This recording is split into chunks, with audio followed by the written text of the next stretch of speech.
Hi everyone, welcome back to another gameplay of Infinitode 2. So let's continue with the review of the 1.9 update, the major changes and features on the game. And I've covered already the patch notes and the most important things about the patch notes. I still recommend you to read them carefully in the blog so that you can have a more clear idea and specific reading about the actual and all the different changes, because I might have missed something, or maybe I didn't cover some things that might be more relevant to you. But what I decided to do now is to cover in specific the research, the new research that has been introduced and that I haven't covered in the patch notes already. So I will not be covering the abilities change and like the new ability loop and all those things that I've already discussed in the patch notes. What I'm going to be reviewing here are the new researches or the new thresholds. So maybe some researches can be upgraded more now, both on normal and on endless. And I hope that this can be helpful for you. And again, I'm gonna just give you guys my thoughts and impressions about it. Now, first of all, you can see the inventory right here on the right side. You can have all your items. You can click on each item to see how many you need for the next research. And you can do this for every single item, right?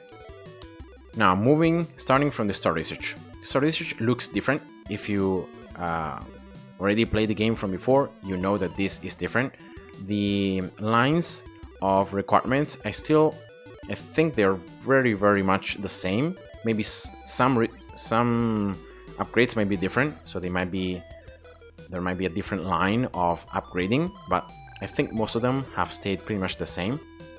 And also the upgrades themselves, other than, for example, it was 6%, now it's 8%, and then some other things that I've seen that were slightly changed, but other than that, most, if not all, of the other upgrades have stayed the same. Now, moving to the overall research, you can see that now per-certificate drop rate can be upgraded up to level 100. I don't know why of these changes, but now we can keep spending tons and tons of green peppers, because in order to get this upgrade, you're gonna need the maximum cap of green peppers, which is 999 million. Yeah, right, this. See, that's the maximum. You cannot go above this, and you're gonna need that amount of green peppers to get each level after level 19 until you get level 100. I don't know if these stats are gonna change, or if it's always gonna be 12%, but yeah, that's just it. Remember, this upgrade is gonna allow you to get more prestige tickets from resetting quests or from selling cast maps. I've already covered this in the patch notes. You can see a bonus time to segment in the lucky wheel. You can increase this up to 30%, if I remember correctly, right? So yeah, that's just it. And the other things down here, the ability, but as I said before, I've already covered the ability, so I will not be covering specifics of that one. And also for global researches, nothing really new. And that's it. So let's move to the towers, and I'm gonna cover in specific the self research.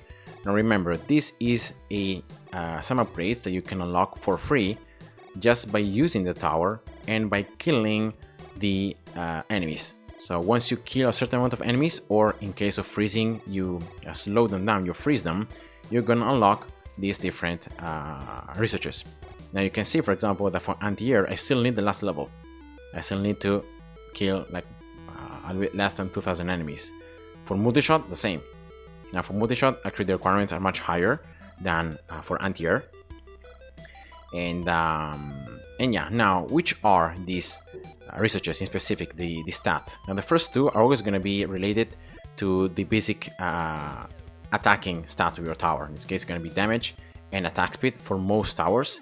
For some towers are kind of different. For example, freezing, it might be lightning bonus length and range, so it's just different. For splash, it's going to be yeah, also attack speed and damage. It might be different, like for towers like flamethrower.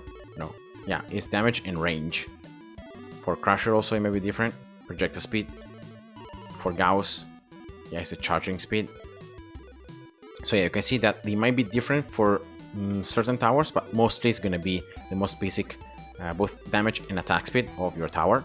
The third research is always going to be related to the special passive of the tower. So in the case of basic, it's a damage multiplier, right? This is a special stat, the yellow one. And you can see that the third research is going to increase that one. For sniper, it's crit chance and crit multiplier, and the third research is going to be increasing the crit multiplier in this case. For cannon is explosion range. Again, that's what you gain, and so forth. This is going to be happening for all the towers. Now, at the fourth and fifth upgrade are always going to be related to power. Now, the fourth one is going to be bonus power per tower level after level 10. So this is going to be especially useful, not really on normal, because on normal your tower can only reach level 20, but on endless, because now on endless towers can go up to level 150. So it's a lot of levels after level 10, and therefore you can gain a lot more of extra power just by having this research unlocked.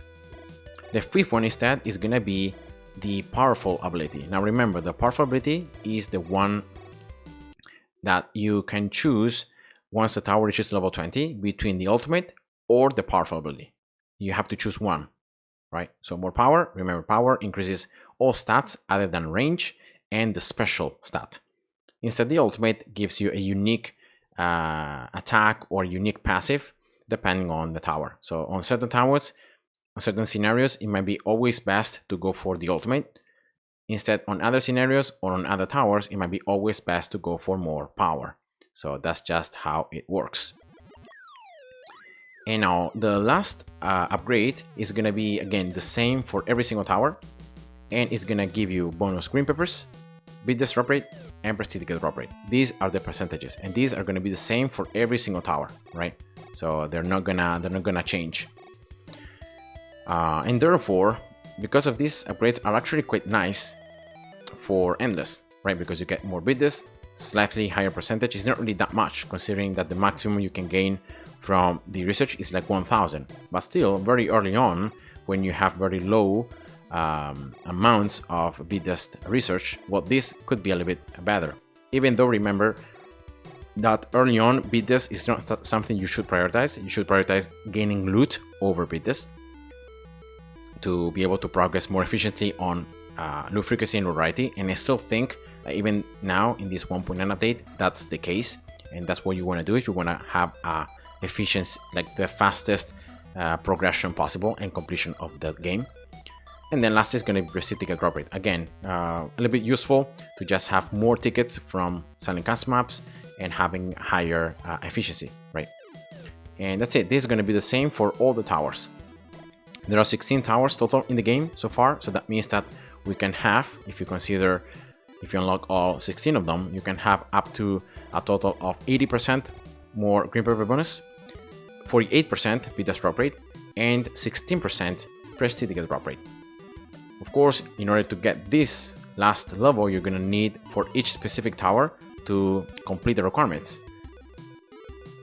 And so this might need you might need to actually and forcibly use each different towers on different gunplays to try to go and unlock this last level, which I think, like, if your main goal is to max all endless, it might be pretty good to try to unlock these ones on as many towers as you can. And considering now that most towers, like even laser, that before was pretty bad, now it's pretty decent.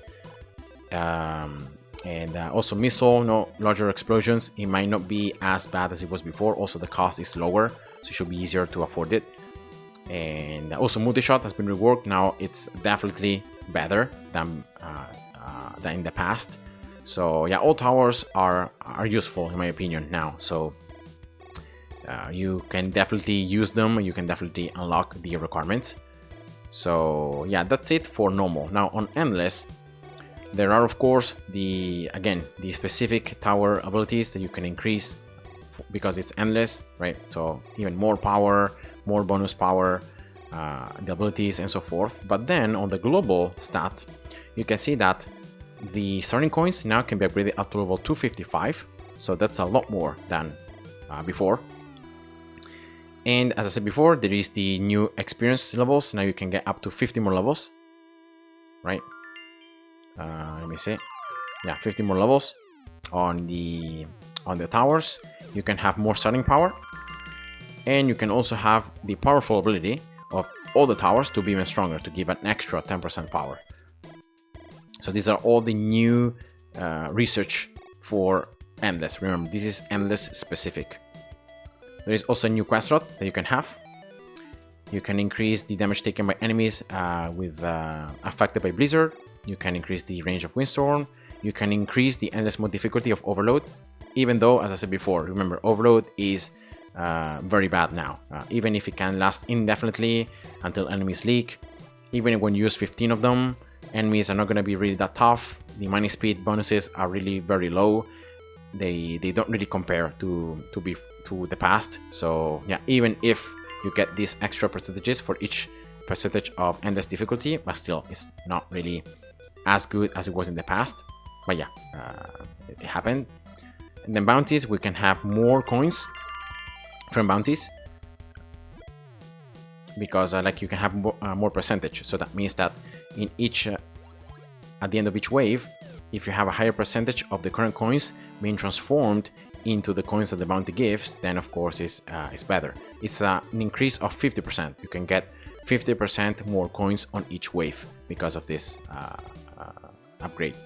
And then here again, loot, the new ability is already loop, which can be increased up to level 15 on Endless, right? Level 10 on normal, level 15 on Endless, and then the multipliers for what the tower does. Remember, this tower is going to affect enemies in a plus shape. So both your towers and miners in a plus shape, right? So if you use it in the center, it's going to affect that central tile. I'm going to show you actually an example. Yeah, just like this. So if you use loop, right, it's going to affect this tile, the one right on top, the one right on the bottom, the one on the left, and the one on the right. That's how loop affects towers and miners. So whatever towers and miners that might be there, they're going to be affected. It's going to double the damage of the tower. It's going to double the resources by the miner mined, but only depending on how many you have mined that far and how much damage the tower has done that far. So it always depends on how much damage and how many resources you have mined. So if you use loop very early on, it's going to be very bad, because your miners have mined very little and your towers have done very little damage. Instead, if you use it very late in the game, then this ability is definitely a lot stronger and can give you more damage and give you a lot more of actual resources. You can have more detail on this ability if you check here the description that you have in the window before you actually start and play on a level. And this is already with the stats affecting with max Endless research, because I got it max. You can see it's 1.23,000% times maximum DPS damage of affected towers will be doubled, and miners will mine double resources, but no more, say, than 60% of the amount already mined. So it always depends on how many you have mined and how much damage you have done so far. And I think that's pretty much it for the Endless research, because the other things I said before are going to be tower specific. You can increase the starting power for each tower and more bonus power until level 10, and as always the abilities, specific abilities for each tower, but I'm not going to go through that now. I've already covered it in the patch notes, and in the next videos, as I'm going to do more videos about, like, I don't know, Splash, about 6.3, about farming, about synergies, combos of towers, and just giving you guys my impressions about like the new ranking of the towers, like how ranked towers are now after all these changes. I'm gonna give you probably a more accurate insight on that. And that's it. This was a very short video. Just wanted to show you the specifics of the new research. And yeah, that's it. I hope you enjoyed. Thanks for watching, and see ya. Bye bye.